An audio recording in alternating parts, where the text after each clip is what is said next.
যে সন্তানটিকে 10 মাস 10 দিন গর্ভে ধরে জন্ম দিয়েছি, ছোটবেলা থেকে লালন পালন করে নিজের মুখের খাবার কেড়ে তাকে খাইয়েছি, নিজের আত্মাকে না দিয়ে তার জন্য সব করেছি, তার কিক করা বা লাথিটা তখন অনুভূতিটা আমাদের জাগিয়েছে যে সে আমার সঙ্গে আছে।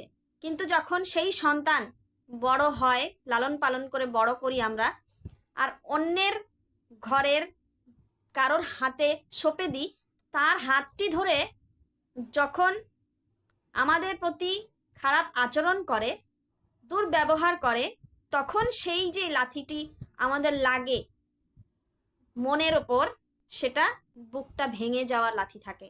লাথিটা কিন্তু একটা সন্তানই দিচ্ছে। এক, সে যখন গর্ভে ছিল তখন সেটা ছিল আনন্দের মুহূর্ত, আর যখন বড় হয়ে গিয়ে অন্য কোনোভাবে তার আচরণে যে লাথিটা পড়ছে, সেটা কিন্তু বুক ভাঙা লাথিটা পড়ে।